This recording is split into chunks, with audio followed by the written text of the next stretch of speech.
어서오세요. 24시 큐티 편의점입니다. 2024년 5월 6일 월요일. 오늘의 말씀 사도행전 3장 1절에서 26절 말씀. 예수님의 이름으로.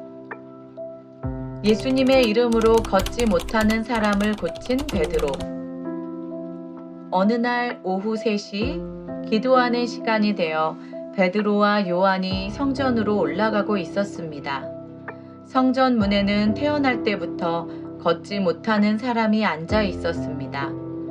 사람들이 그 사람을 날마다 메고 와서 아름다운 문이라 부르는 성전 문에 앉혀놓고 성전에 들어가는 사람들에게 구걸을 하게 하였습니다. 베드로와 요한이 막 성전으로 들어가려는 것을 보고 걷지 못하는 사람은 그들에게 구걸을 하였습니다. 베드로는 요한과 함께 그 사람을 눈여겨본 후에 우리를 보시오 라고 말했습니다. 그 걷지 못하는 사람은 무언가 얻을 것을 기대하면서 두 사람을 쳐다보았습니다. 그러나 베드로는 이런 말을 하였습니다. 은과 금은 내게 없으나 내게 있는 것을 당신에게 주겠소. 나사렛 예수 그리스도의 이름으로 일어나 걸으시오. 이 말을 하면서 베드로는 그 사람의 오른손을 잡아 일으켜 세웠습니다. 그러자 그 사람의 다리와 발목에 힘이 생겼습니다. 그 걷지 못하던 사람이 벌떡 일어나 걷기 시작하였습니다.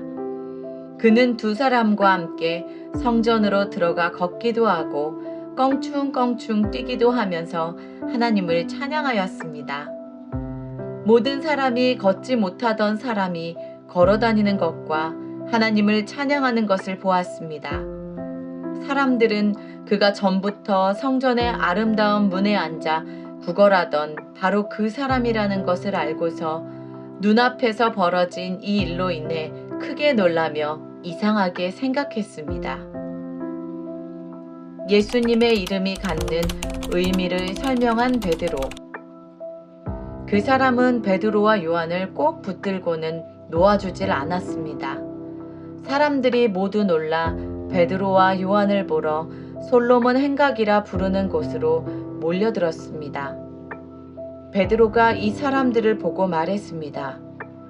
이스라엘 백성 여러분, 왜 이 일로 놀라십니까? 왜 그런 눈으로 우리를 보고 계십니까? 우리의 능력이나 우리의 경건함 때문에 이 사람이 걸을 수 있게 되었다고 생각하십니까? 우리 조상의 하나님이신 아브라함과 이삭과 야곱의 하나님께서 그분의 종이신 예수님을 영화롭게 하셨습니다. 여러분은 예수님을 넘겨주어 죽게 했습니다. 빌라도가 그분을 풀어주자고 선고했을 때도 여러분은 빌라도 앞에서 그분을 부인했습니다. 여러분은 거룩하고 의로우신 예수님을 풀어주는 것을 반대하고 그 대신 살인자를 풀어달라고 요구했습니다. 마침내 여러분은 생명의 주님을 죽였습니다. 하지만 하나님께서는 그분을 죽은 자들 가운데서 살리셨습니다. 우리는 이 일의 증인입니다. 예수님의 이름을 믿는 믿음 때문에 여러분이 보고 아는 이 사람이 건강하게 되었습니다. 여러분 모두가 보시다시피 예수님의 이름과 그분을 믿는 믿음으로 이 사람이 완전한 치료를 받은 것입니다. 예수님은 하나님이 약속하신 그리스도임을 증거함. 형제 여러분, 저는 여러분들이 여러분의 지도자들처럼 예수님이 어떤 분이신지 잘 알지 못하여 이런 일을 행했다는 것을 압니다. 하지만 하나님께서는 모든 예언자들을 통해 그리스도께서 고난을 당하실 것이라고 미리 말씀하셨던 것을 이렇게 이루셨습니다. 그러므로 여러분은 회개하고 하나님께로 돌아오십시오. 그리하면 여러분의 죄는 씻음받을 것입니다. 주님께서 주시는 새로운 때가 올 것입니다. 또 주님께서 여러분을 위해 미리 정하신 그리스도 예수를 보내주실 것입니다.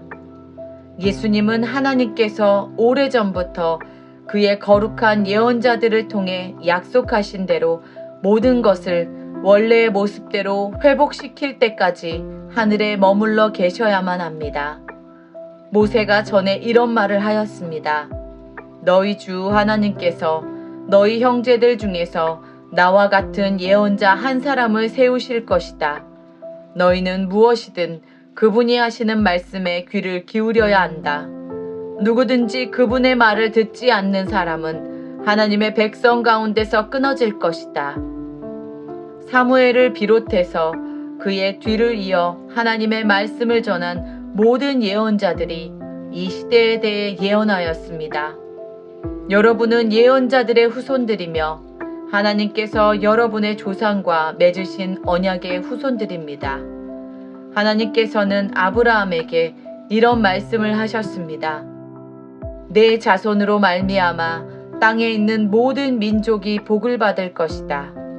하나님께서 하나님의 종을 세우셔서 여러분 한 사람 한 사람을 악한 길에서 돌이키게 하시고 복을 주시려고 그분을 먼저 여러분에게 보내셨습니다. 이해하기. 예수님은 이제 하늘로 올라가셨지만 성령을 받은 제자들은 이 땅 위에서 예수님이 하시던 일을 이어받았습니다. 베드로는 날 때부터 걷지 못했던 사람을 예수님의 이름으로 일으켜 세웁니다. 사람들은 베드로가 일으킨 기적을 보고 매우 놀라며 베드로와 요한에게 모여듭니다. 베드로는 이 기회를 놓치지 않고 복음을 전합니다. 베드로는 자신에게 대단한 능력이 있어서가 아니고 예수님의 이름과 그분을 믿는 믿음으로 걷지 못하던 사람을 치료할 수 있었다고 말합니다. 예수님이 받은 고난은 이미 구약의 많은 예언자들을 통해 예고된 일입니다. 베드로는 예언자들의 말을 인용하여 예수님이 바로 그리스도임을 증거합니다. 그리스도를 통해 세상 모든 사람이 죄에서 구원받는 새 시대가 올 것입니다. 오늘의 나눔. 베드로와 요한만 예수의 이름을 가진 것이 아닙니다. 우리도 예수 그리스도의 이름을 가진 자입니다. 믿음으로 기도하고 예수님의 이름으로 승리하세요. 하나님, 우리에게 예수 그리스도의 이름으로 기도하게 하시니 감사합니다. 어렵고 힘든 일을 만날수록 더욱 예수님의 이름을 의지하게 하옵소서. 우리에게 능력이 없으나 예수님을 의지하는 자는 분명히 승리할 줄 믿습니다. 예수님의 이름으로 기도합니다. 아멘. 큐티 친구들, 성령님이 우리와 함께 하십니다. 사랑하고 축복합니다.